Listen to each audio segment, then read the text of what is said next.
Going live. You're You're live. live. Okay.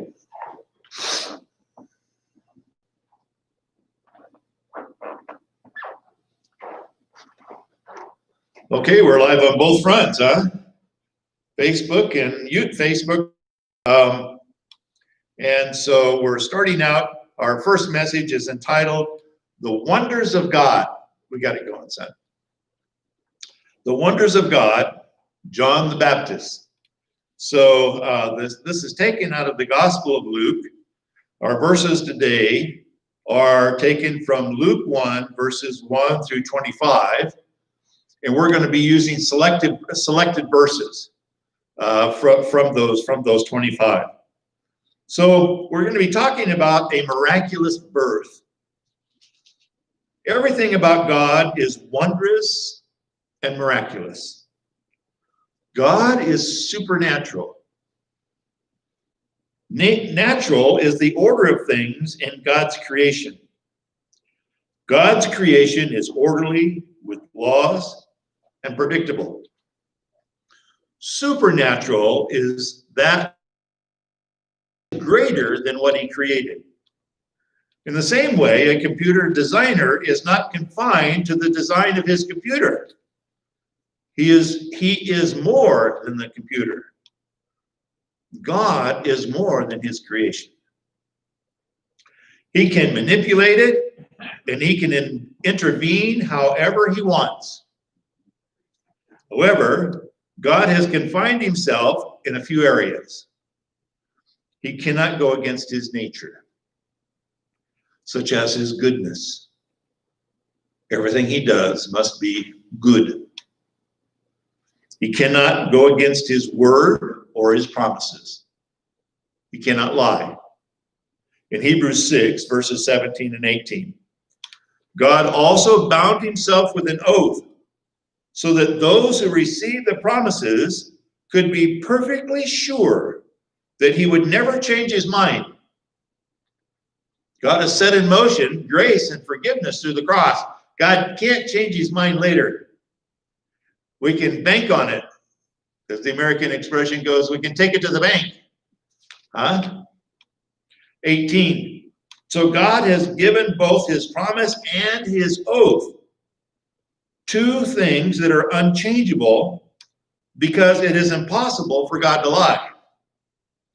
Therefore, we who have fled him for refuge, that's salvation.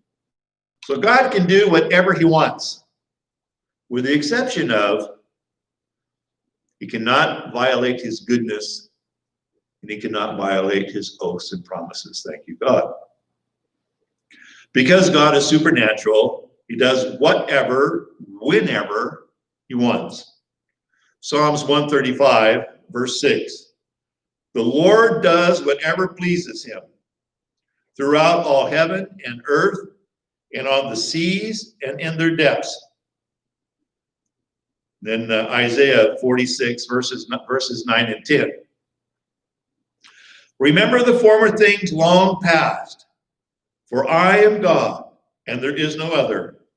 I am God, and there is no one like me, declaring the end from the beginning, and from ancient times the things that have not been done of my good pleasure. So God predicts the end from the beginning. He tells us what's coming. He can do that. And everything that he's ever predicted or said or promised has come true, except for the very end of time. He does whatever pleases him. We see the unlimited power of God in everything. In his creation. And that it was created in 6 days. Or in the miracles of the solar system. Gravity and centrifugal force, for instance. The definition of gravity is a natural phenomenon. They can tell you it's there, they can measure it, but they can't tell you why it's there. Or fictitious and pseudo to describe centrifugal force. It's nonsense. they don't know why, but they know it is. They don't know why gravity is, and they don't know why centrifugal force is. But God uses that force, gravity, and centrifugal force, and perfectly balances them. If the Earth was just to slow down or speed up one little bit, it would throw it off. It'd either spin off into the galaxy